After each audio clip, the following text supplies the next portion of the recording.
ஓம் ஸ்தாபகாய ச தர்மஸ்ய சர்வதர்மஸ்வரூபிணே அவதார வரிஷ்டாய ராமகிருஷ்ணாய தே நமஹ.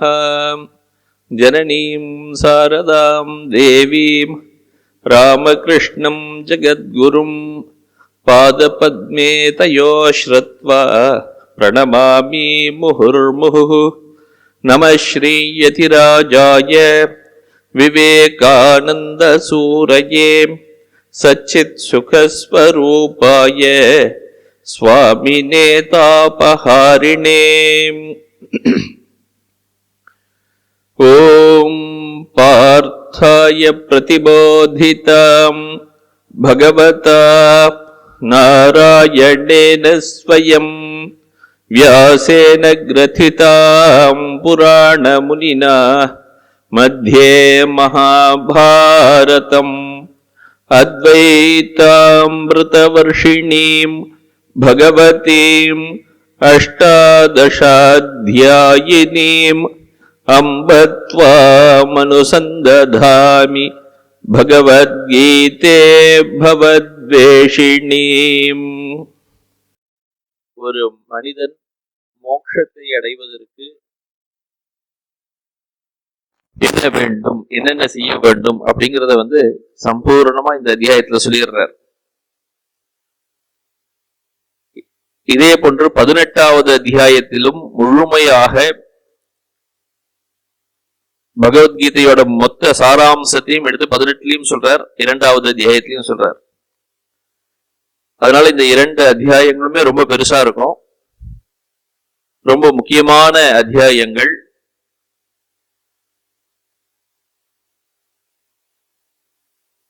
ஆத்ம தத்துவத்தை விளக்குவதற்காக வந்தவை இந்த அத்தியாயங்கள் 2. பகவத்கீதையே ஆத்ம தத்துவத்தை விளக்குவதற்கு தான் இருக்கிறது. சம்பூர்ணமாக ஆத்ம தத்துவத்தை இந்த 2வது அத்தியாயத்தில் விளக்கிவிட்டு அந்த 2வது அத்தியாயத்தின் ஒரு தொடர்ச்சியாக இதன் விளக்கமாக மற்ற அத்தியாயங்கள்லாம் இருக்கின்றன. 2வது அத்தியாயத்தில் எதை பற்றி சொல்கிறார் அப்படின்னா அந்த ஆத்மாவை பற்றி சொல்கிறார். ஆத்மாவை அறிந்து கொண்டால் ஒருவனுக்கு மோட்சம், அந்த ஆத்மாவை அறியாமல் போனால் அவனுக்கு பந்தம். அந்த ஆத்மாவை அறிவதுதான் மனித பிறப்பின் லட்சியமே. அதை எப்படி வேணா நம்ம சொல்லலாம், ஆத்மாவை எரியணும், கடவுளை எரியணும், கடவுளிடம் பக்தி செலுத்தணும், எப்படி வேணா சொல்லலாம். ஆனா கடைசியாக முடிவாக இருக்கக்கூடியது நம்மை நாம் அறிந்து கொள்ளுவது, ஆத்ம ஞானம். அதுதான் முக்கியமானது. அப்படி அந்த ஆத்மாவை அறிந்து கொண்டு விட்டால் ஒருவனுக்கு முக்தி. அப்ப ஆத்மான என்ன என்பதை சொல்லணும், அதனுடைய தன்மைகளை சொல்லணும். அதெல்லாம் சொல்லி முடித்தார். அதை அடையக்கூடிய பாதைகளை பற்றி சொன்னார். ஞான யோகத்தை சொல்லி முடித்து விட்டேன், இதோ இப்போ கர்மயோகத்தை பற்றி சொல்கிறேன் அப்படின்னு சொல்லி ஏஷா தே அபிஹிதா சாங்கிய புத்திஹி யோகேத்து இமாம் ஸ்ருணு அப்படின்னு சொல்லி ஆரம்பிச்சார். ஞான யோகத்தின் மூலமாக அந்த ஆத்மாவை அடைய முடியும், ஆத்ம ஞானத்தை பெற முடியும், அதன் மூலமாக மோட்சம் கிடைக்கும். இப்ப ஞான யோகத்திற்கு ஒருவனை அழைத்து செல்வது இந்த கர்மயோகம். கர்மயோகம் செய்யும் போது ஒருவன் படிப்படியாக அந்த ஞான யோகத்திற்கு தயாராகிறான், தகுதி படைத்தவனாக ஆகிறான். அந்த தகுதியின் அடிப்படையில் ஞான யோகத்தில் இருந்து கொண்டு ஞானத்தை பெற்று மோட்சம் அடைகிறான். அப்ப அப்படி அந்த ஞான யோகத்திற்கு போவதற்கு, அந்த தகுதியை அடைவதற்கு கர்மயோகம் தேவை.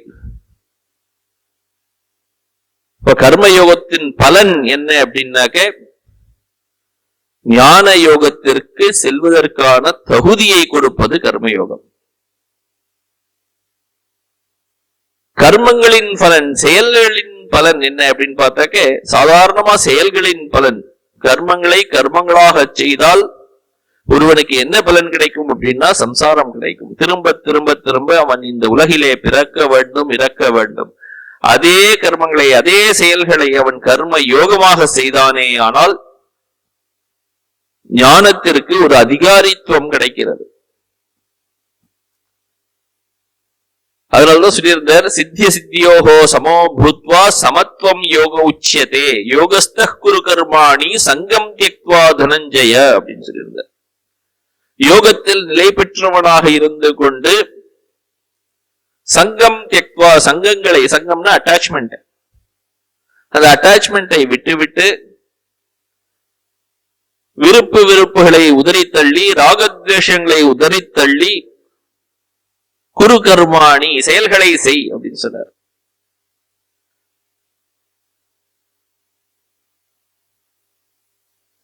இப்படி செயல்களை செய்யும் பொழுது மனம் தூய்மை அடைகிறது. அப்படி தூய்மை அடைந்து விட்டதா இல்லையா என்பதை கூட, அதற்கு கூட மனசுல ஒரு எண்ணத்தை ஏற்படுத்திக்க கூடாது. வந்துட்டா வரலையா அப்படின்னு பார்த்துட்டு இருக்க கூடாதான். சித்திய சித்தியோகோ சமோபூத்தா வரும், அது வரும். எத்தனையோ கோடி ஜென்மங்களாக நம்ம எல்லாமோ செஞ்சு வச்சிருக்கோம்.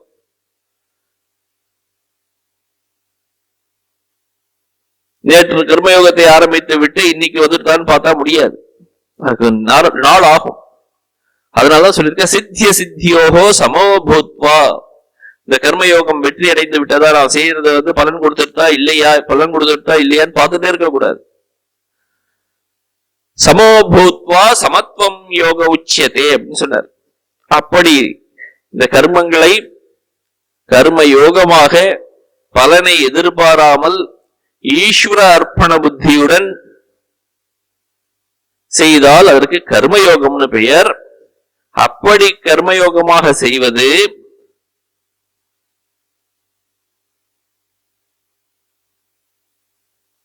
ஒரு கேள்வி வர்றது, நமக்கோ இந்த பலன்கள் தேவையில்லை, கர்மங்களின் பலன் வேண்டாம்.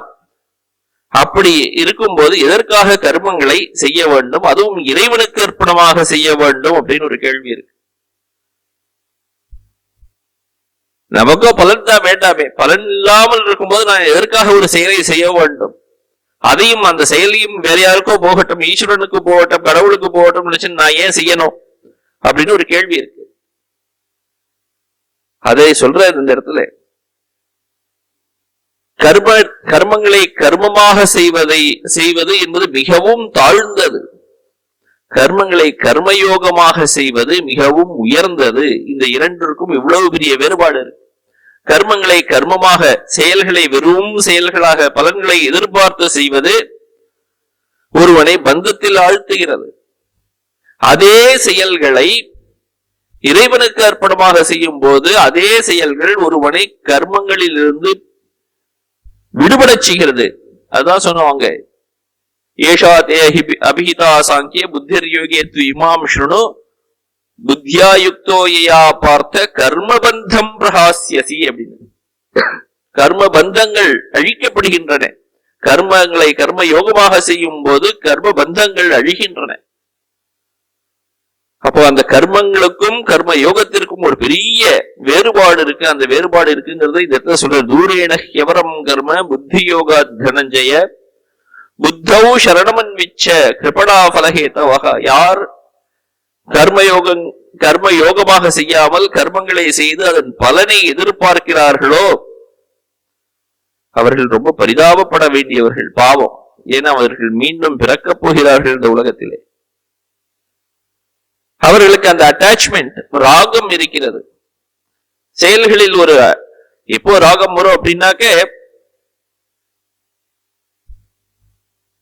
நான் அப்படிங்கும் போது இந்த உடலை நான் அப்படின்னு நினைக்கும் போது அந்த அட்டாச்மெண்ட் இருக்கு, ராகம் இருக்கிறது. ராகத்திலிருந்து மோகம் வருகிறது. மோகம் அப்படின்னாக்க உண்மையான ஆத்மா நான் என்றால் இந்த ஆத்மா என்பதை நான் அறியாமல் இந்த உடலாக நான் எப்போது என்னை எண்ணிக்கொள்கிறேனோ அதுதான் மோகம். அனாத்மவஸ்துவான இந்த தேகத்தை, சரீரத்தை ஆத்மா என்று அறிந்து கொள்கிறேன், தவறாக அறிந்து கொள்கிறேன், அதுதான் மோகம். உண்மையிலேயே அந்த ஆத்மா எதிலும் படாமல் எங்கும் நிறைந்திருக்கிறது, அதை அறியவே இல்லை. ஆத்மாவில் அனாத்ம புத்தி இருக்கிறது, அனாத்மாவில் ஆத்ம புத்தி இருக்கிறது, இதுதான் மோகம். அப்படி அந்த மோகம் இருப்பதனால்தான் இந்த உடல் என்னுடையது, நான் அப்படின்னு இந்த உடலை நினைத்துக் கொள்கிறேன். அப்போ இந்த உடலை நான் என்று நினைத்துக் கொண்டு விட்டேனே ஆனால் செய்கின்ற செயல்கள் எல்லாம் நான் செய்தேன்கிற எண்ணம் வரும். எப்பொழுது செயல்களை நான் செய்தேன் என்று நினைக்கிறேனோ அப்போது அதன் பலன்களையும் நான் அனுபவிக்க வேண்டும் என்ற ஒரு எண்ணமும் இருக்கும். செயல்களை செய்வது நான், அதன் பலன்களை அனுபவிப்பவனும் நானே. கர்த்தா நான், அந்த கர்த்தா செய்த செயல்களின் பலன்கள் புண்ணியமோ பாபமோ எது இருக்கிறதோ அதன் பலன்களை அனுபவிக்கும் போக்தாவும் நான் அப்படின்னு ஒரு எண்ணம் வரும். ராகம் மோகம் இது ரெண்டும் இருந்தால் உடலுடன் ஒரு ஐக்கியம் ஏற்படுகிறது. அதனால் அவன் கர்த்தா என்று எண்ணுகிறான். அவன் தன்னை போக்தா அனுபவிப்பவன் என்று எண்ணுகிறான். சம்சாரம் வந்து விடுகிறது. புனரப்பி ஜனனம் புனரப்பி மரணம், புனரப்பி ஜனனம் புனரப்பி மரணம். இப்படி ஒருவன் இந்த சக்கரத்தில் மாட்டிக்கொண்டு போயிட்டு வந்துட்டு இருக்கான். அதனால இந்த கர்மங்களை கர்மமாக செய்வது அவ்வளவு பரிதாபத்திற்குரியது. அதனால சொல்லிட்டு கிருபணாகா பலஹேத்தவகா அப்படின்னு சொல்லிட்டார். பலனை எதிர்பார்த்து செய்பவர்கள் எல்லோரும் கிருபணர்கள் அப்படின்னு சொல்லிட்டார். உண்மையிலே ஞானம் அப்படிங்கிறது என்ன? இந்த உடல் நான் அல்ல அப்படிங்கிறது ஒரு ஞானம். எதிலும் படாமல் எதிலும் ஒட்டாமல் உள்ளே ஆத்மா எது உள்ளே இருக்கிறதோ அதுதான் ஞானம். அதுதான் நான் என்ற உணர்வு. அந்த உணர்வு வந்து விட்டால் அதுதான் ஞானம். நாகம் தேகோ நமே தேகோ போதோ அகம் இது நிச்சயி அப்படிங்கிறார். நாகம் தேகா, நான் இந்த தேகம் இல்லை, உடல் இல்லை. நமே தேகா, எனக்கு இந்த உடல், என்னை சேர்ந்ததும் இந்த உடல் கிடையாது. நான் வேறு, எனக்கும் இதற்கும் சம்பந்தம் இல்லை. அப்படி என்றால் நான் யார்? போதகாகம், அது ஞான வடிவமாக பிரக்ஞானம் பிரம்ம சொல்றோம் இல்லையா, அந்த பிரக்ஞானம் ஞான வடிவமாக எது இருக்கிறதோ அது பிரம்மம். அதுதான் ஆத்மஸ்வரூபம்.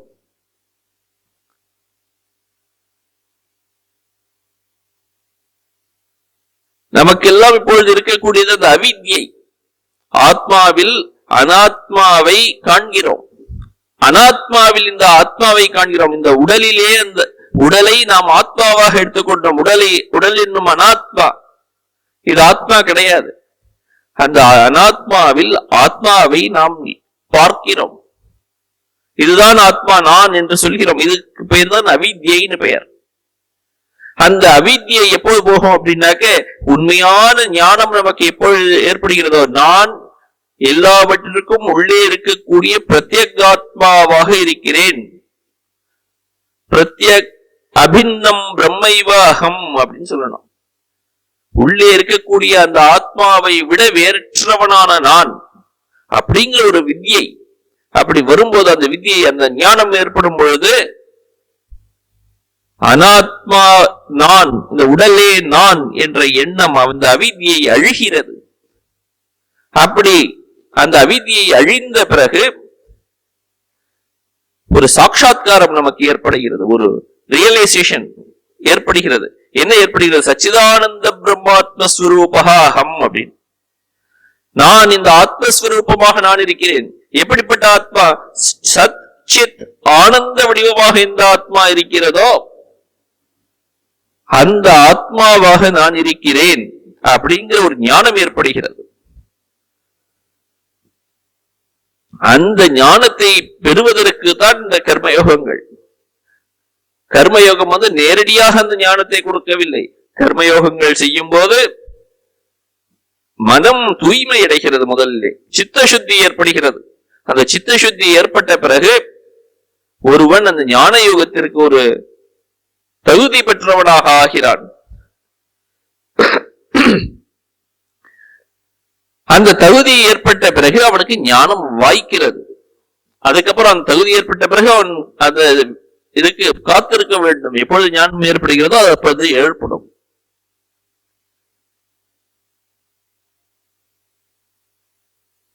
அதனால் அந்த கர்மயோகத்தை செய்வது வந்து சமத்துவ புத்தியுடன் செய்ய வேண்டும்.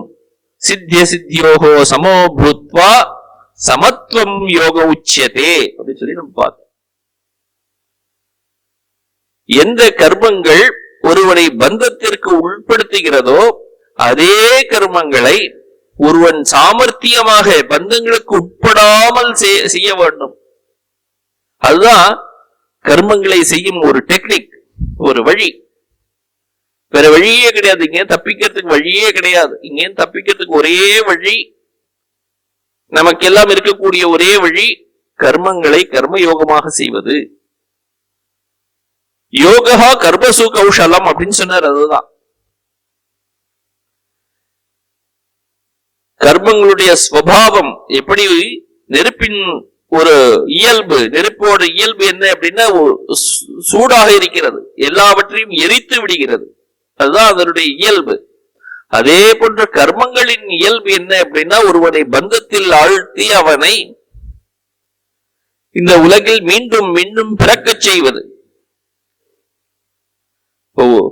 அந்த இயல்பை எப்படி நாம் அந்த நெருப்பை, சுடும் தன்மையுடைய நெருப்பை லாவகமாக நாம் கையாளுகிறோமோ, கையை சுட்டுக் கொள்ளாமல் அதை பயன்படுத்திக் கொள்கிறோமோ, அதே போன்று இந்த கர்மங்களையும்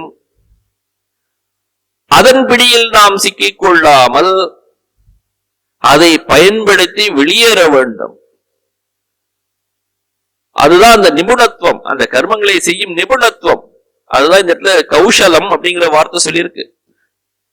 கர்மசு கௌஷலம், செயல்களை செய்வதில் ஒரு நிபுணத்துவம் எப்படி வருகிறது, இதுதான் அது. அதை யோகமாக செய்தால் அதுதான் அந்த நிபுணத்துவம். யோகா கர்மசு கௌஷலம் அப்படின்னு சொல்லியிருக்கு. அப்படி செய்யும் போது புண்ணிய பாபங்கள் ஒருவனை தொடுவதில்லை. புண்ணிய பாபங்கள் ஒருவனை தொட்டு எடுத்துனாக்க அவனுக்கு நிச்சயமா அந்த புண்ணியத்தோட பலனாகவோ பாபத்தின் பலனாகவோ அவன் அந்த அடுத்த பிறவி எடுத்து அவற்றை அனுபவிக்க வேண்டும். புத்தி யுக்தோ ஜஹாதி இஹ உபே சுகிருத துஷ்கிருதே அப்படின்னு சொல்லிருக்க. சுகிருத்தம் துஷ்கிருதம். சுகிருத்தம்னா புண்ணியம், துஷ்கிருதம்னா பாபம். இந்த இரண்டையும் ஜஹாதி அப்படின்னு சொல்றார். ஜஹாதி அப்படின்னா ஜெயித்து விடுகிறான், அழித்து விடுகிறான் அப்படின்னு அர்த்தம், விட்டு விடுகிறான் அப்படின்னு அர்த்தம். யார்? புத்தி யுக்தா, சமத்துவ புத்தி யுக்தா அப்படின்னு எடுத்துக்கிறோம். அந்த யோகா சமத்துவ புத்தின்னு பார்த்தோம் இல்லையா? யோகம்னாதே சமத்துவ புத்தி. அப்போ அந்த சமத்துவ புத்தியால், சமத்துவ புத்தியுடன் செயல்களை செய்பவன் புண்ணிய பாப்பங்களில் மாட்டிக்கொள்வதில்லை.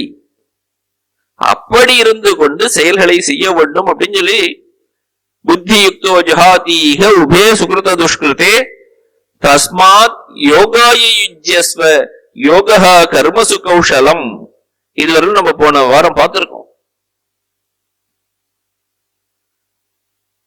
இன்னொன்னு சொல்ல போறாருங்க. கர்மஜம் புத்தி யுக்தாகி பலம் தியக்த்வா மனிஷினஹ ஜன்ம பந்த வினிர்முக்தாக பதம் கச்சந்தியநாமயம் அப்படிங்கிறார். இப்படி போன ஸ்லோகத்துல சொன்னது போன்று ஒருவன் செயல்களை செய்து வந்தால் அவனுக்கு என்ன பலன் கிடைக்கிறது அப்படிங்கிறது இந்த 51வது ஸ்லோகத்துல சொல்றார். பதம் கச்சந்தி அநாமயம் அப்படிங்கிறார். அவன் உயர்ந்த பதவிக்கு சென்று விடுகிறான், உயர்ந்த நிலைக்கு சென்று விடுகிறான், திரும்பவும் இங்கு பிறவாத நிலையை அடைகிறான். நிவர்த்தந்தே தத்தாம பரமம் பதம் அப்படின்னு சொல்லியிருக்கு. உயர்ந்த நிலை அது. அதை அடைந்த பிறகு அவன் திரும்பி வருவதில்லை. திரும்ப திரும்ப இங்க இந்த உலகத்திலே பிறக்க வேண்டிய அவசியம் இல்லை அவனுக்கு. அப்படிப்பட்ட அந்த உயர்ந்த நிலையை அடைந்து விடுகிறான் அவன். யார் அடைந்து விடுகிறது? புத்தி யுக்தாகி. யார் அந்த சமத்துவ புத்தியுடன் செயல்களை செய்கிறார்களோ அவர்கள் எல்லா செயல்களையும் கர்மங்களையும் சமத்துவ புத்தியுடன் வெற்றி தோல்விகளை பற்றி கவலைப்படாமல் யார் செய்கிறானோ அவன் சமத்துவ புத்தியுக்தன் அப்படின்னு சொல்லி.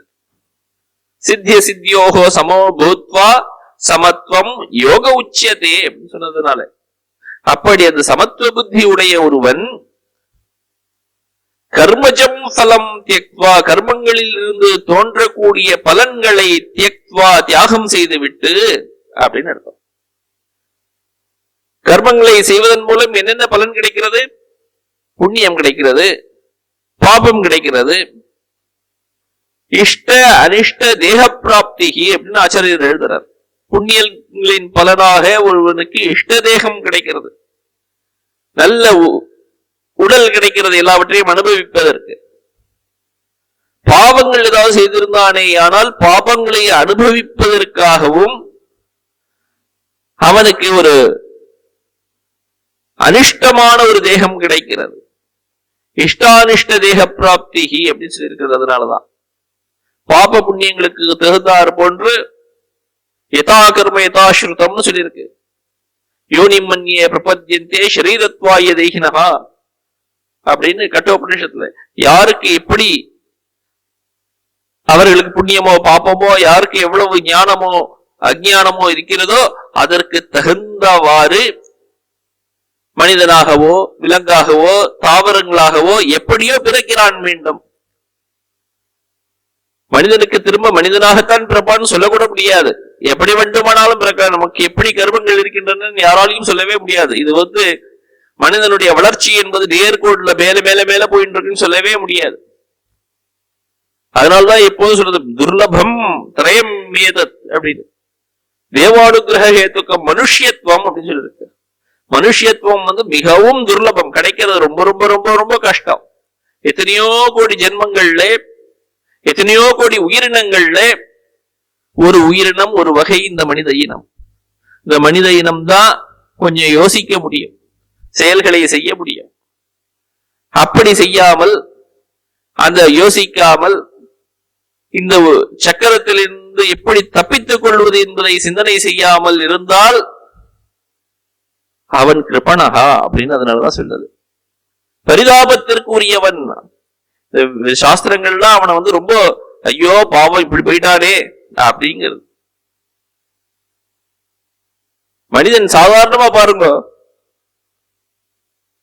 பர்தృஹரின்னு ஒருத்தர் இருந்தார், அவர் எழுதுறார், வைராகிய சதகம்ல எழுதுறார். எப்படி எல்லாம் வைராக்கியம் வரணும் யோசிச்சு பார்த்தா, சாதாரணமா யோசிச்சு பார்த்தாலே ஒருவனுக்கு வைராக்கியம் வந்துடும். மனிதனுக்கு இந்த மூப்புன்னு ஒண்ணு இருக்கு. நாளுக்கு நாள் அவன் வளர்ந்து கொண்டே போகிறான், வயதாகிக் கொண்டே போகிறது. எல்லாரும் பர்த்டே கொண்டாடுகிறார்கள், இன்னைக்கு பிறந்தேன் அன்னைக்கு பிறந்தேன் அப்படின்னு. பாவம் யாருக்கும் தெரியல ஒரு வருஷம் போயிடுது அப்படின்னு, இன்னும் ஒரு வருஷம் சீக்கிரமா கிட்டக்கு போயிட்டோம் அப்படின்னு தெரியல. இந்த உடல் பிறந்ததை எடுத்துக்கொண்டு அவர்கள் அந்த உடலை தான் என்று எண்ணுவதனால் அதற்கு ஒரு பர்த்டே கொண்டாடுகிறார்கள், பிறந்த தினம் கொண்டாடுகிறார்கள். அந்த மூப்பு என்பது நம்மை பிடிப்பதற்காக ஒரு புலியை போல் நின்று கொண்டிருக்கிறதா, பயம் காட்டிட்டே இருக்கு, இதோ வரப்போறேன்னு. வியாக்ரீவ திஷ்டதி ஜரா பரிதர்ஜயந்தி அப்படிங்கிறார். வியாக்ரி அப்படின்னா ஒரு புலி, ஒரு புலியை போன்று அது நின்று கொண்டிருக்கிறது. ஜரைனா மூப்பு. நம்மை பரிதர்ஜயந்தி, நம்மை பயமுறுத்தி கொண்டே இருக்கிறது. இதோ வந்துடுறேன், வயசாக போறது பார் அப்படின்னு சொல்லி. இருக்கக்கூடிய நாள்களிலும் கூட உடலுக்கு அவ்வளவு நோய் வியாதிகள் சேர்கின்றன. எல்லா நோய்களும் ஒரு எதிரிகளை போன்று நம்மை உடலை பிடித்து தொல்லைக்கு உள்ளாக்குகின்றன. ரோகாஷ்ச சத்ரவைவ, சத்ருக்களை போன்று எதிரிகளை போன்று பிரஹரந்தி தேகம், உடலை சின்னாபின்னப்படுத்துகின்றன. நமக்கு என்று ஒரு வயது இருக்கிறது, ஆயுள். ஒருவனுக்கு இவ்வளவு நாட்கள், இவ்வளவு வருடங்கள், 100 வருடங்கள் ஏதோ எழுதி வச்சிருக்கு. ஒவ்வொரு நாளும் போய்கொண்டே இருக்கிறது, ஓடிக்கொண்டே இருக்கிறது, யாராலையும் நிறுத்தவே முடியாது. ஆயுகு பரிசிரமதி. எப்படி பின்ன கட்டாதிவம் பகா, ஒரு கடம் பானை இருக்கிறது, ஓட்டை பானை, அதில் தண்ணியை ஊற்றி வைத்தால் தண்ணீர் எப்படி கொஞ்சம் கொஞ்சமாக வெளியேறிக்கொண்டே இருக்குமோ அதே போன்று நம்முடைய ஆயுளும் போய்கொண்டே இருக்கிறது. மூப்பு வரப்போகிறது, நோய் நம்மை அழுத்துகிறது, ஆயுள் போய்கொண்டே இருக்கிறது. ஒவ்வொரு நாளும் அவன் யமன் வாசலை நோக்கி நடந்து கொண்டிருக்கிறான். இப்படி இருந்தாலும் கூட பாவம் அந்த ஒரு மனிதனுக்கு கர்மங்களை கர்ம யோகமாக செய்யணும்னு தெரியல, எல்லாவற்றையும் இறைவனுக்கு அர்ப்பணமாக செய்யணும்னு தெரியல, உலகத்திற்கு நன்மை செய்ய வேண்டும்னு தெரியல. சரி, உலகத்திற்கு கூட வேண்டாம், தனக்கு நன்மை செய்து கொள்ள வேண்டும் என்பது கூட தெரியவில்லை. லோக்கஹா ததா அபி அஹிதமாச்சரத்தி, தனக்கே எல்லா அஹிதமாச்சரத்தி, தனக்கே கெடுதியை செய்து கொள்கிறான், கேடு செய்து கொள்கிறான். இது சித்திரம், இது எவ்வளவு ஒரு விசித்திரமா இருக்கு அப்படின்னு சொல்லி எழுதுறாரு.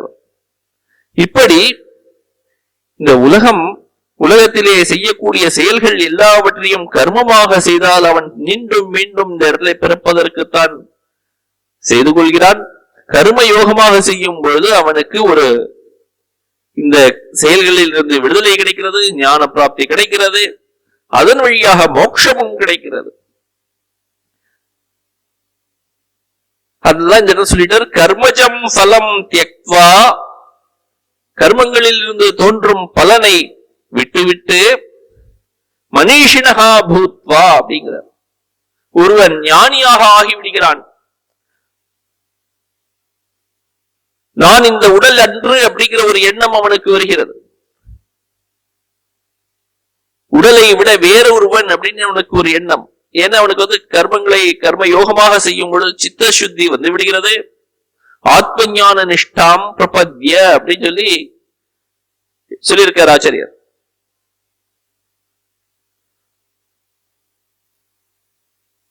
ஞானினகா பூத்வா அப்படின்னு ஞானம் பெற்று அதனால் அவன் ஜென்ம பந்த வினிர்முக்தாக, ஜென்மங்கிற ஒரு பந்தத்திலிருந்து வெளியே வந்து விடுகிறான் அப்படிங்கிற. ஜென்ம ஏவ பந்தா, ஜென்மம்ங்கிறதே ஒரு பந்தம், பிறப்புங்கிறதுனாலே ஒரு பந்தம். அது அந்த பந்தத்தில் இருந்து வெளிவருகிறான் அப்படின்னா அவன் பிறப்பில்லாத நிலையை அடைந்து விடுகிறான். பதம் கச்சதி அனாமயம் அப்படிங்கிறார். அனாமயம் பதம் கச்சதி, அனாமயம் அப்படின்னா எந்த ஒரு தொந்தரவும் இல்லாமல் துயரம் இல்லாத ஒரு பதம். சர்வ உபதிரவரகிதம் அப்படின்னு எழுதுறார் ஆச்சாரியர். உபதிரவங்கள் எதுவும் இல்லாமல் உயர்ந்த நன்மையை கொடுக்கும் பதம். அது எதுன்னு விஷ்ணோகோ பரமம் பதம். ஸ்பஷ்டமா கட்டோபனிஷத்துல சொல்லியிருக்கிறது. விஞ்ஞான சாரத்தியஸ்து மனః பிரகிரஹவான் நரஹ சோ அத்வனஃ பாரமாப்னோதி தத் விஷ்ணோகோ பரமம் பதம் அப்படின்னு. விஷ்ணுவின் பரமம் பதம் அப்படின்னு எது சொல்லப்பட்டதோ, மோக்ஷம் அப்படின்னு எது சொல்லப்பட்டதோ அந்த ஒரு மோக்ஷாக்கியம் பலம் கச்சதி அப்படின்னு சொல்றார் ஆச்சாரியர். அந்த ஒரு நிலையை அடைவதற்கு அந்த கர்மயோகம் ஒருவனுக்கு ஒருவனை தயார்படுகிறது.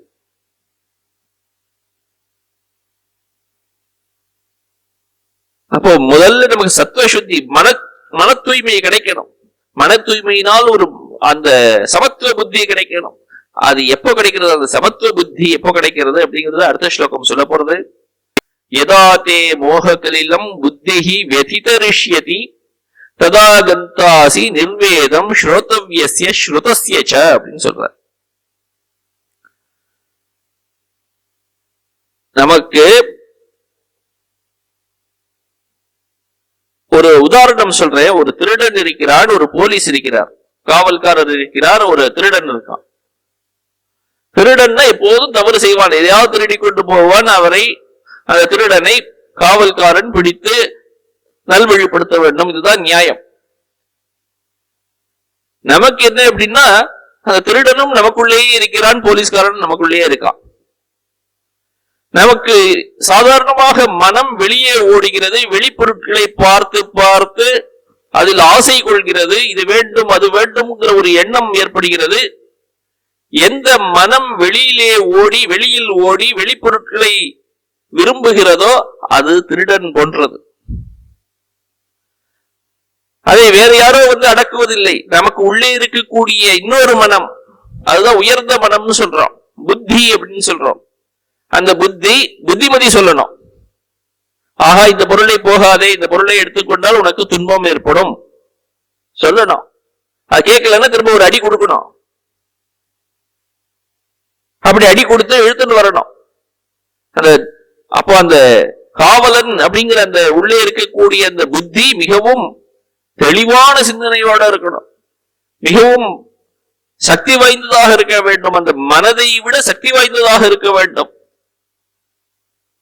இல்லாவிட்டால் இந்த புத்தியும் அந்த மனதோடு இழுத்துட்டு போயிடும்.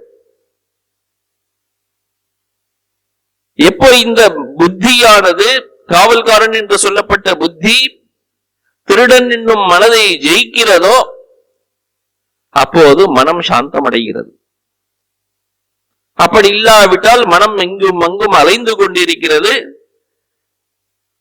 அவனுக்கு அந்த சமத்துவ புத்தி வரவே வராது.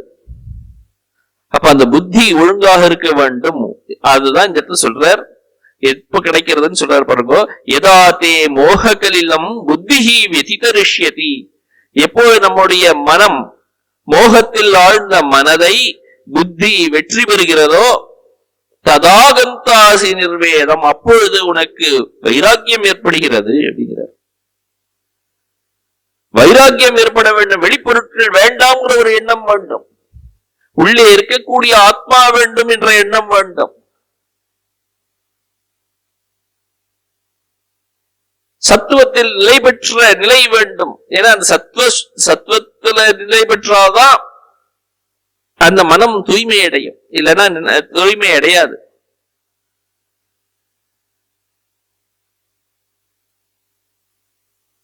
அதுதான் இந்த இடத்துல சொல்லியிருக்க யதாதே மோக கலிலம். மோக கலிலம் அப்படின்னா மோகத்தில், மோகம் அப்படிங்கிற விருப்பு வெறுப்புகளால் ஒரு களங்கப்படுத்தப்பட்ட மனம். அந்த மனம் தான் திருடன் நம்ம சொன்னது, எல்லாம் வெளியில ஓட போகிறது. மோகாத்மகம் அவிவேக ரூபம், அதுக்கு எது சரி எது தவறுன்னு தெரியாது. அவிவேகம், விவேகமற்ற ஒரு மனம் எல்லாவற்றையும் போய் இது வேணும் அது வேணும் கேட்கும். ஐம்புலன்களும்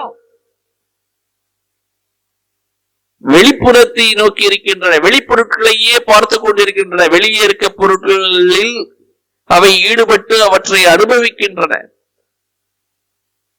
அந்த அனுபவங்கள் வேண்டும் வேண்டும் கேட்டுக்கொண்டே இருக்க போதும். ஏனென்றால் மனம் உள்ளே இருந்து போய் எடுத்துக்கோங்கிறது.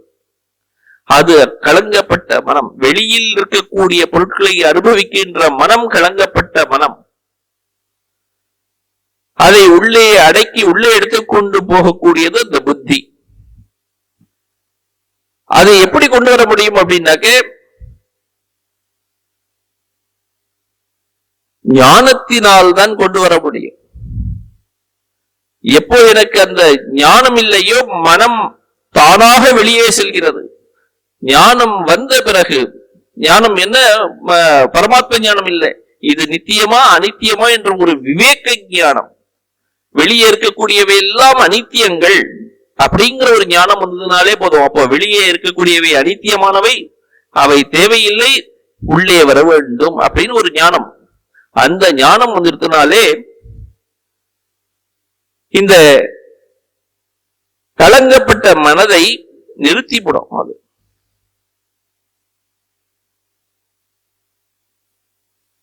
வெளியில் செல்லாமல் அப்ப நின்று போயிடும். அப்போ அந்த நேரத்திலே ஒருவனுக்கு வைராக்கியம் ஏற்படுகிறது. விஷயங்களில், பொருட்களில் ஒரு ஈடுபாடு போய்விடுகிறது. அந்த வெளிப்பொருட்களில் எப்பொழுது ஈடுபாடு போகிறதோ அப்பொழுதுதான் ஒருவனுக்கு அந்த சமத்துவ புத்தி ஏற்படுகிறது. செயல்களின் பலன் வந்தாலும் பரவாயில்லை, பலன் வராவிட்டாலும் பரவாயில்லை, எல்லாம் இறைவனுக்கே அப்படின்னு சொல்லக்கூடிய ஒரு புத்தி அப்பதான் வரும். அதுக்கு முன்னாடி வராது. ததாகந்தாசி நிர்வேதம். நிர்வேதம் அப்படிங்கிற சப்தத்துக்கு வைராக்கியம்னு பெயர். பொருட்களில் ராகம் இல்லாத நிலை வைராக்கியம். ராகம்னா அட்டாச்மெண்ட். எந்த ஒரு அட்டாச்மெண்ட்டும் இல்லாத ஒரு நிலை அப்போது அவனுக்கு ஏற்படுகிறது. அது மட்டும் இல்லை, அதுக்கப்புறம் ஸ்ரோதவ்யஸ்ய ஸ்ருதஸ்ய ச அப்படின்னு போட்டிருக்க. அதுக்கப்புறம் அவனுக்கு இந்த கர்மயோகங்கள் செய்ய வேண்டிய அவசியமும் இல்லை. ஸ்ரோதவ்யஸ்ய ஸ்ருதஸ்ய ச அப்படின்னு சொல்லும் போது கர்மயோகம், கர்ம காண்டத்தை பத்தி சொல்றார். வேதத்துல 2 பாகங்கள் இருக்கின்றன. ஒன்று கர்ம காண்டம், இன்னொன்று ஞான காண்டம். கர்ம காண்டங்கள் என்பது ஒருவன் இதை செய்ய வேண்டும் இதை செய்ய வேண்டாம் அப்படிங்கிற ஒரு விதியையும் நிஷேதத்தையும் தடைகளையும் கொடுத்தது. அப்படி அந்த விதிகள் இதை செய்ய வேண்டும் இதை செய்யக்கூடாது அப்படிங்கிற ஒரு எந்த ஒரு தடையும் அவனுக்கு இருக்காது. அதையெல்லாம் கடந்தவனாக ஆகிவிடுகிறான். ஸ்ரோதவ்யஸ்ய ஸ்ருதஸ்ய ச அப்படின்னு அதனாலதான் சொல்லியிருக்கு. கர்மகாண்டம் வேண்டாம், ஞான காண்டம். உண்மையான ஞானத்தை தான் ஆத்மஸ்வரூபம் என்பதை அறியும் வரை ஞான காண்டம் ஒருவனுக்கு வேண்டும்.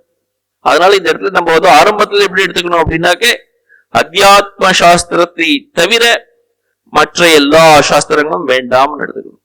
எப்போது ஒருவனுடைய மனம் வெளியில் செல்லாமல் உள்ளேயே அடங்கிவிட்டதோ அப்பொழுது வெளியே இருக்கக்கூடிய பொருட்களை பற்றிய ஞானம் தேவையில்லை, வெளியே இருக்கக்கூடிய பொருட்களை பற்றிய ஒரு படிப்பு தேவையில்லை.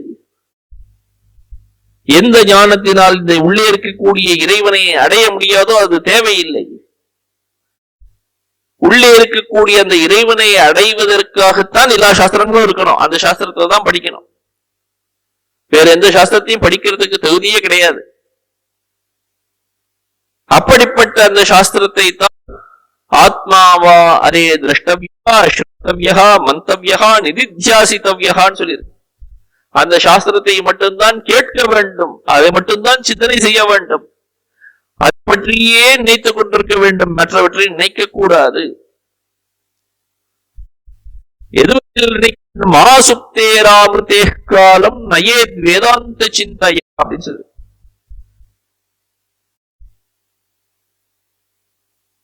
சாகும் வரை நினைத்துக்கொள், தூங்கும் வரை நினைத்துக்கொள். ஆசுப்தேகே ஆமிருத்தேகே காலம் நயேத் வேதாந்த சிந்தையான்னு சொல்லி வேதாந்தத்தை நினைத்துக் கொண்டே இரு. நான் அந்த ஆத்மா, அதை தவிர நான் வேற எதுவும் இல்லை அப்படிங்கிற ஒரு ஞானத்தை எப்போதும் நாம் திரும்ப திரும்ப திரும்ப நம்ம ஒரு பயிற்சி செய்து கொண்டே இருக்க வேண்டும். அப்படி பயிற்சி செய்வதன் பலனாக ஒரு நாள் அந்த உண்மை நமக்கு சித்திக்கும். வேறு எந்த ஒரு விஷயங்களிலும் நமது மனதை வெளிப்படுத்தி விடக்கூடாது. தத்யான் நான் அவசரம் கிஞ்சித் காமாதி நாம் மனாகபி அப்படின்னு சொல்லியிருக்காரு. சிறிது கூட ஒரு நேரத்தை மற்ற விஷயங்களில் வெளி விஷயங்களில் ஈடுபடுத்தி விடாதே அப்படின்னு சொல்லியிருக்காரு. அப்படி அந்த கர்ம காண்டங்களில் இருக்கக்கூடிய செயல்கள் எல்லாவற்றையும் துறந்து ஞான காண்டமான உபனிஷதங்களிலேயே பகவத்கீதை போன்ற கிரந்தங்களிலேயே எந்த கிரந்தங்கள் மோட்ச சாஸ்திரங்கள் சொல்லப்பட்டிருக்கோ அந்த கிரந்தங்களிலேயே மனதை ஈடுபடுத்தி நிற்கணும். கடைசியில என்னாகும் அப்படின்னாக்க அந்த ஆத்மா தானே அங்க அவனுக்கு சுயம் பிரகாசமாக தெரியும். அந்த நேரத்தில் அவனுக்கு அந்த ரியலைசேஷன் ஏற்படுகிறது. நாகம் தேகா நமே தேகோ போதோ அகம் நிச்சயி அப்படிங்கிற ஒரு ஞானம் ஏற்பட்டு விடுகிறது. அகம் பிரம்மாஸ்மிங்கிற ஒரு ஞானம் ஏற்படுகிறது. அந்த ஞானம் ஏற்பட்டு விட்டால் உபனிஷதமும் ஒன்றும் கிடையாது, பகவத்கீதையும் ஒன்றும் கிடையாது. எல்லா சாஸ்திரங்களும் நிஷ்பலமாக ஆகிவிடுகின்றன. குருதேவர் உதாரணங்கள் சொல்லுவார். வீட்டிலே மருமகள் வந்திருக்கிறாள். மாமியார் அவளுக்கு எல்லா வேலைகளும் கொடுப்பாளாம், இதை செய் அதை செய் அப்படின்னு. கொஞ்ச நாள் ஆகும். எப்பொழுது மருமகள் கருவுற்றாளோ அப்பொழுதிலிருந்து அவளுக்கு கொடுத்த வேலைகளை கொஞ்சம் கொஞ்சமாக குறைத்துக் கொண்டே வருவாளாம். புத்தக ஞானம் வந்த பிறகு, ஞான பிராப்தி ஞான மார்க்கத்திற்கு தகுதியுடையவனான பிறகு இந்த நிலை அவனுக்கு, ஏன கர்மங்கள் கொஞ்சம் குறைந்து வந்து விட்டது. எப்பொழுது அந்த மருமகளுக்கு குழந்தை பிறந்து விட்டதோ அதன் பிறகு வேலையே கிடையாது, அந்த குழந்தையுடன் இருப்பதுதான் வேலை. அது போன்று ஒருவனுக்கு ஞானம் பிறந்த பிறகு அவனுக்கு எந்த ஒரு செயல்களும் கிடையாது அப்படிங்கிறதுதான் இந்த தாத்பரியம், இந்த ஸ்லோகத்தோட தாத்பரியம். யதா தே மோககலிலம் புத்திர் வியதிதரிஷ்யதி ததா கந்தாசி நிர்வேதம் ஸ்ரோதவ்யஸ்ய ஸ்ருதஸ்ய ச அப்படின்னு சொல்லியிருக்கு. அதுதான் உண்மையான ஞானம். அந்த ஞானம் ஏற்பட வேண்டும். அந்த ஞானம் ஏற்பட்ட பிறகு ஒருவனுக்கு விதியும் கிடையாது, நிஷேதமும் எந்த ரூல்ஸும் கிடையாது. இன்னொரு உதாரணம் குருதேவர் சொல்றார், இந்த வயல்களிலே இந்த விளைச்சல் இருக்கும் போது அது ஒரு இடத்துல இருந்து இன்னொரு இடத்துக்கு போக வேண்டும் என்றால் அந்த வரப்பு மேலேதான் நடந்து போகணும், வேற எங்கேயும் நடந்து போக முடியாது. எப்போது அந்த வயல் விளைச்சல் முடிந்து அறுவடை எல்லாம் முடிந்து விட்டதோ அப்போ எங்க வேணா யார் வேணா நடந்து போகலாம். இப்படிதான் போகணும் அப்படிதான் போகணும்னு ஒரு எந்த ஒரு கண்டிஷனும் கிடையாது. அது போன்று இந்த ஞானியோட நிலை. ஞானிக்கு புண்ணியம் கிடையாது, பாபம் கிடையாது. அவன் செய்ய வேண்டிய செயலும் கிடையாது, செய்து முடித்த செயலும் கிடையாது. எல்லாவற்றையும் கடந்தவனாக அவன் இருக்கிறான். அதனாலே அவனுக்கு எந்த ஒரு விதியும் கிடையாது, எந்த ஒரு ரெஸ்ட்ரிக்ஷனும் கிடையாது, ரூல்ஸ் அண்ட் ரெகுலேஷன்ஸ் எதுவுமே கிடையாது. எல்லாவற்றையும் கடந்தவனாக இருக்கிறான் அவன். இப்படிப்பட்ட இந்த ஒரு விவேக பிரஜை, இந்த எல்லா இது உண்மை உண்மையற்றது என்பதை அறிந்து கொள்ளக்கூடிய ஒரு ஞானம் எப்போ ஒருவனுக்கு ஏற்படுகிறது, அதனுடைய அப்படி அதை பெற்றுக்கொண்டால் அவனுக்கு அந்த பரமார்த்த ஞானம் ஏற்படுகிறதே, அது எப்போது ஏற்படுகிறது அப்படிங்கிற ஒரு கேள்வி இருக்கு.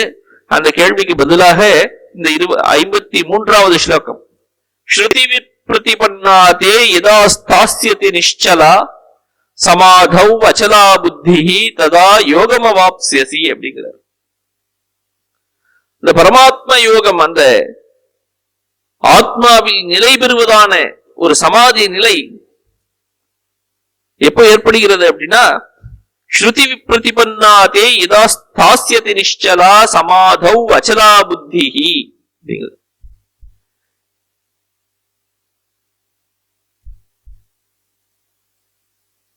மோகம் என்ற ஒரு களங்கம், அந்த களங்கத்தை தாண்ட வேண்டும் நம்ம சொன்னோம்.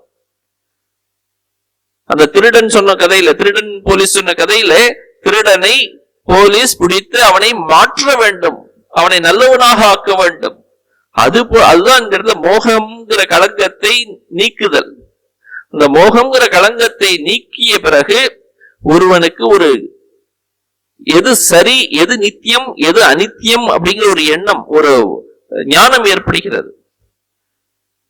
அப்படி அந்த ஞானம் ஏற்பட்ட ஒருவன், அவனுக்கு கர்மயோகத்தினால் பலன் கிடைக்கிறது.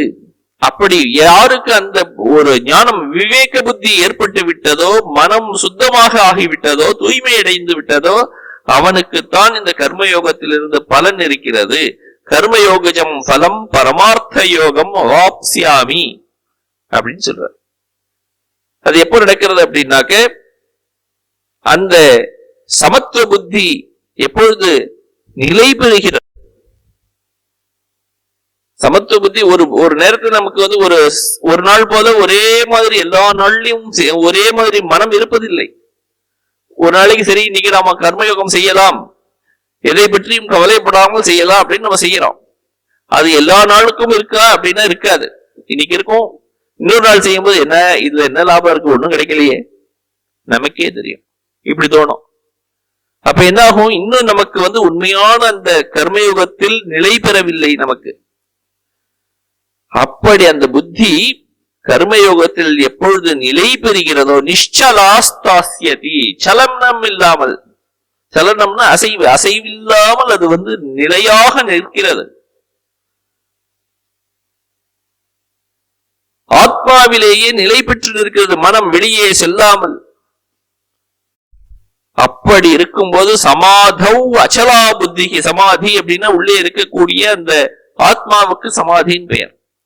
எல்லா மனமும் எங்கே போய் ஒடுங்குகிறதோ, சித்தம் எல்லாம் எங்கே போய் ஒடுங்குகிறதோ அதற்கு பேர் சமாதி அப்படின்றது. அதுதான் ஆத்மான்னு பெயர்.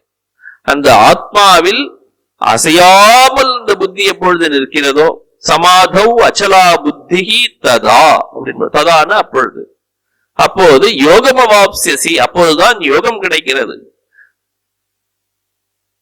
யோகம் என்றால் யோகத்தின் பலன் கிடைக்கிறது. புத்தி யோகத்தின் பலன் மோக்ஷம். அந்த மோட்சத்தை ஒருவன் அடைகிறான். அதுதான் உயர்ந்த நிலை. அந்த உயர்ந்த நிலையை ஒருவன் அடைந்து விட்டானே ஆனால் அவன்தான் ரியலைஸ்டு சோல். அவன் ஜீவன் முக்தன் அப்படின்னு பெயர். அந்த நிலை அவனுக்கு நிலையானது, மாறாதது. மற்ற நிலைகள் எல்லாம் அனித்தியமானவை. பர்மனன்ட் அப்படின்னு இந்த உலகத்துல எதுவுமே கிடையாது. ஒருவன் வேலைக்கு போனானா, முதல்ல ட்ரைனிங், அப்ரண்டிஸ் அது போல ஏதோ கொடுத்திருந்தாங்க. 6 மாசம் ட்ரைனிங். அந்த 6 மாசத்துல நீ எப்படி வேலை பண்ணுவேன்னு பார்ப்போம். அதுக்கப்புறமா நன்றாக வேலை செய்தால் அதற்கு பிறகு உன்னை நாங்கள் பர்மனண்டாக நிரந்தரமாக வேலைக்கு எடுத்துக் கொள்வோம் அப்படின்னா 6 மாசம் கழிச்சது. இவனுக்கு நிரந்தரம் அப்படின்னு சொல்லிட்டு பணி ஆணை வந்தது. 58 வயசு ஆன பிறகு அவனை போன்னு சொன்னாங்க. அவன் திரும்பி கேட்டான், என்னது நிரந்தரம் சொன்னீங்களே இல்லையே அப்படின்னு, ஏன் போக சொல்றீங்க அப்படின்னா, நிரந்தரம் அப்படின்னு சொன்னா நிரந்தரம் கிடையாது உண்மையிலேயே. அதுக்கும் ஒரு கால அளவு இருக்கு. ஏதோ ஒரு இடத்துல எப்பயோ எங்கேயோ நிற்க போகிறது. 1 வாரம் 2 நாள் 10 நாள் 1 வருடம் அப்படிங்கிறத விட இந்த ஒரு 30 வருடங்கள் அப்படிங்கிறது ஒரு நிரந்தரம் அப்படின்னு பெயர். மற்றவற்றுடன் ஒரு ஒப்பிட்டு பார்க்கும் பொழுது 30 வருடம் வேலை அப்படிங்கிறது நிரந்தரம் அப்படின்னு பெயர். அவ்வளவுதான். இப்போ நிரந்தரம் அப்படிங்கிறது இந்த உலகத்துல எதுவுமே கிடையாது. கொஞ்சம் கால அளவு கொஞ்சம் நீளமாக இருக்கலாமே தவிர, ஏதோ ஒரு நாள் சூரியனும் போறது, சந்திரனும் போறது, உலகமும் போறது. நிரந்தரம் இந்த உலகத்துல எதுவுமே கிடையாது. ஆனா நிரந்தரமாக இருக்கக்கூடியது ஒன்றே ஒன்று, என்னன்னா உள்ளே இருக்கக்கூடிய ஆத்மா. எல்லாவற்றுக்கும் சாட்சியாக இருக்கக்கூடிய உடல் போனாலும் உள்ளே இருக்கக்கூடிய அந்த ஆத்மா நிரந்தரமானது. இதை அறிந்தவன் தான் ஞானி. அலெக்சாண்டர் வந்தாரா இந்தியாவுக்கு. வரும்போது ஒரு யோகியை பார்த்திருக்காரு இமயமலையில. அவர் பார்த்து பழகின உடனே அவருக்கு தெரிஞ்சதா, ஆஹா இவ்வளவு பெரிய ஞானமுடைய ஒரு மனிதன் இருக்கிறார், இவரை நமது நாட்டிற்கு அழைத்து செல்ல வேண்டும் அப்படின்னு கேட்டாராம். இவர் சொன்னாரு, நான் எங்கேயும் வரல, நான் இங்கேதான் இருக்க போறேன், இல்லாத இடம் எங்க இருக்கு, எங்க போறது எங்க வர்றது அப்படின்ட்டார். அவனுக்கு ஒன்னும் புரியல. வரலன்னா நான் உங்களை கொண்டுடுவேன் அப்படின்னா. அப்ப சொல்றாரு அந்த யோகி, இதை விட ஒரு பொய்யான ஒரு வார்த்தையை உன்னால் சொல்லவே முடியாது. அழியாத பொருள் ஒன்று உண்டு என்றால் அதுதான் இந்த ஆத்மா. என்றைக்கும் யாராலும் அழிக்க முடியாது. கத்தியால் இதை குத்தி கிழித்து விட முடியாது. நெருப்பினால் சுட்டு அழித்து விட முடியாது. தண்ணீரினால் நினைத்து விட முடியாது. இப்படி எந்த ஒன்றாலும் பஞ்சபூதங்களுக்கெல்லாம் அப்பாற்பட்டதாக இருக்கக்கூடியது இந்த ஆத்மா. இதை யாராலும் ஒன்றும் செய்ய முடியாது அப்படின்னு சொன்னார். நித்தியமாக நிலையாக இருக்கக்கூடியது இந்த ஆத்மா அப்படின்னார். அப்படிப்பட்ட அந்த ஆத்மா நிலையானது. அந்த நிலையான ஆத்மாவில் ஒருவன் தன்னை நிலைநிறுத்திக் கொண்டால் அவன்தான் ஞானி அப்படின்னு இந்த இடத்துல சொல்லி முடிச்சார். உடனே அந்த ஞானி எப்படிப்பட்டவன், அவன் எப்படி இருக்கிறான், என்ன பேசுகிறான், அவன் எப்படி வேலைகள் செய்கிறான் அப்படின்னு ஒரு கேள்வி கேட்க போறார் அர்ஜுனன். ஞானிக்கு இந்த இடத்துல 2வது அத்தியாயத்துல ஞானியை ஸ்தித பிரக்யன் அப்படிங்கிற ஒரு பேர்ல அழைக்கிறார். பிரக்யா அப்படின்னா அறிவு, ஞானம் அப்படின்னு அர்த்தம். ஸ்தித பிரக்யா அப்படின்னாக்க யாருடைய ஞானம் அறிவு நிலை பெற்று அந்த ஆத்மாவிலேயே நிலை பெற்று நிற்கிறதோ அவனுக்கு தான் அந்த ஸ்தித பிரக்யன்னு பேர். முன்னாடியே பார்த்தோம். திரைகுண்ய விஷயா வேதா நிஸ்திரைகுண்யோ பவார்ஜுன நிர்த்வந்த்வோ நித்தியசத்வஸ்து நிர்யோக க்ஷேம ஆத்மாவான் அப்படின்னு. ஆத்மாவான் அப்படின்னு பார்த்தோம். ஆத்மாவான் அப்படின்னா யாருக்கு ஆத்மா இருக்கிறதோ அவன் ஆத்மாவான். நம்ம கேட்கலாம், மற்றவர்களுக்கு எல்லாம் ஆத்மா இல்லையா அப்படின்னு. எல்லாருக்கும் ஆத்மா இருக்கு, எல்லா இடத்துலயும் இருக்கு ஆத்மா. ஆனா ஞானிக்கு தான் தெரியும். ஒருவன் கழுத்திலேயே மாலை போட்டு இருக்கான்,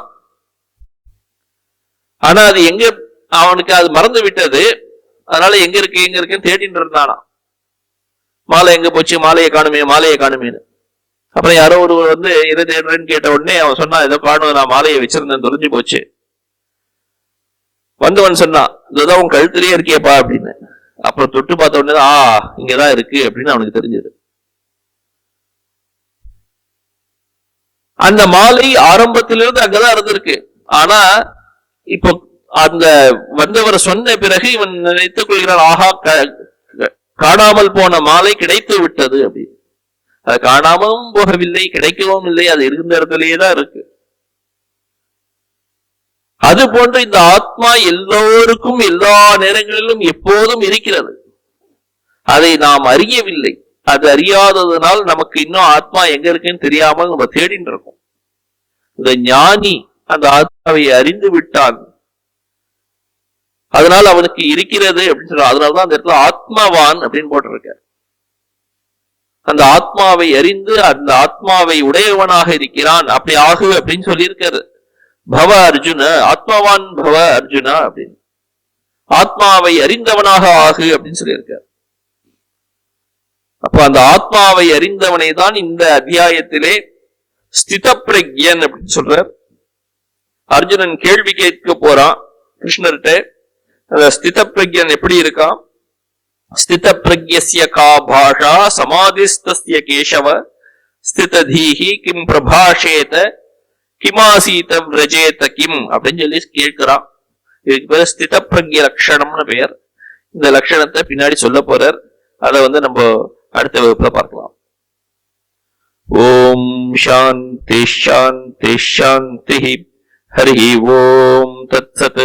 ஸ்ரீராம கிருஷ்ணார்ப்பணமஸ்து.